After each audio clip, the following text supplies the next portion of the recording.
Hello everybody, Thomas here, and welcome back to my garden. It's now August, which means we're reaching the final few weeks where we're able to sow new crops. I'll be covering indoor sowings, outdoor sowings, and also things you can plant out now, so let's get into it. So the first crop we'll look at today are radishes. This is a French breakfast variety which can be sown throughout the whole of the growing season, and they take around 6 to 8 weeks to develop from when you sow them to when you harvest them.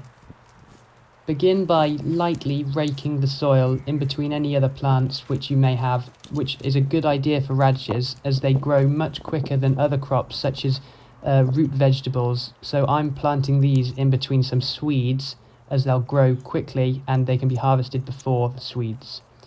Next, you'll want to just make some trenches into the soil using a dibber or a stick before taking your watering can, and we'll then use it very carefully to line both of those trenches with water.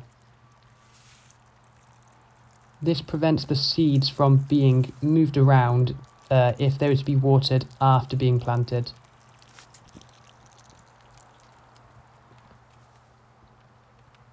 We'll now sprinkle in the seeds. Remember that less is more when it comes to seeds which are sown freehand like this, as if you sow too many you'll just have a very big job of pricking them out. And then all you want to do is just cover them up and gently pat them down, and these seeds should appear within the next 7 to 10 days. Next up we have beetroots. These ones I have here were sown 3 weeks ago, however they can still be sown now. Depending on where they're sown, they can be harvested from autumn onwards or left in the ground until spring. To prepare the seed bed, I'm breaking up the soil with a fork. This will allow me just to remove any big clumps, and it will also improve the drainage of the soil. Then I'm using a small handheld rake or a bigger rake if you're doing this on a larger scale, just to flatten out any imperfections in the soil, and also so I can remove any big clumps of mud which have been built up.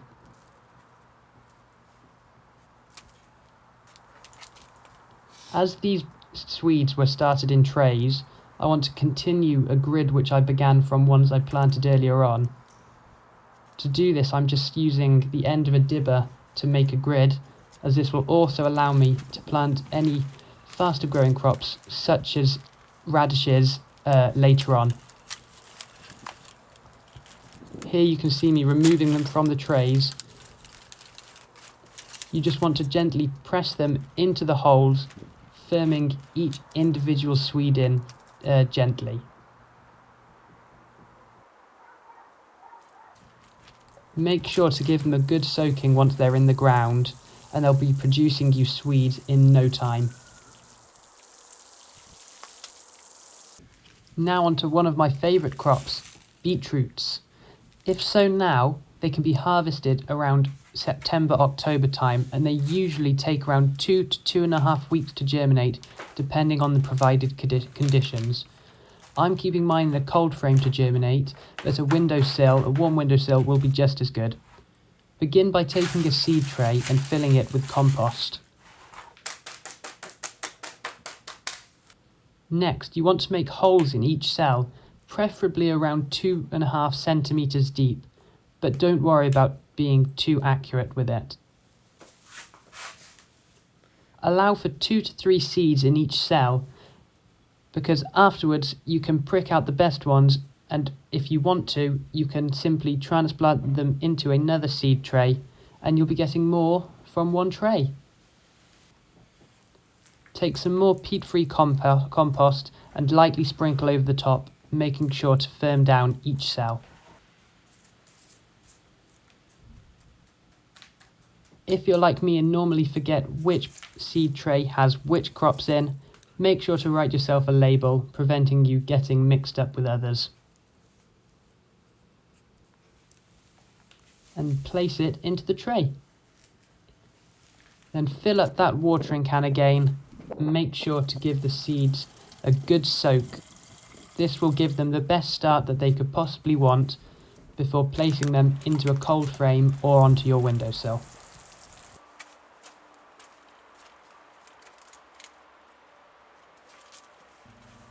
Hopefully in around 10 weeks time you'll have some delicious beetroots to enjoy.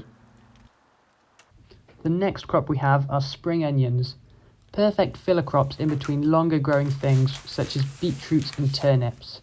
They can be sown all year round from March to September and usually take around 8 weeks to fully grow from sowing them to when you harvest.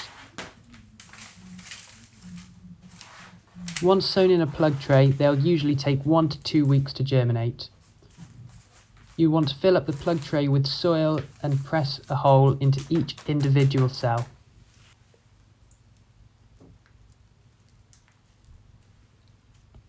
As the seeds are so small, sprinkle multiple seeds into each cell.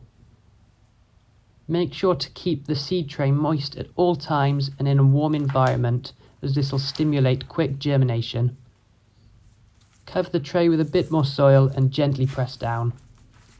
Hopefully, in a couple of months' time, you'll have some delicious spring onions to enjoy. Our next crop is chard or rhubarb chard.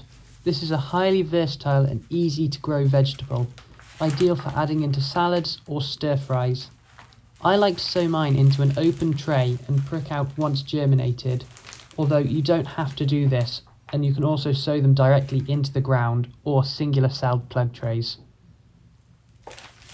Scatter over the surface, giving an even distribution of seeds.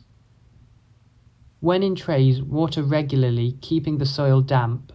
However, once transplanted out, they will only need watering in dry and warm spells. Cover the soil over with a thin layer of compost, and they're good to go. Spinach is a brilliant crop to sow at any time of the year, as they produce large crops of tender, tasty leaves packed with antioxidants and vitamins. Spinach prefers fertile soil, so before planting out, add some extra compost to the growing region. I'm growing mine into a pot before transplanting out into a raised bed later on. Sprinkle the seeds over the top of the soil before covering with some more soil. They should take around 5 days to germinate.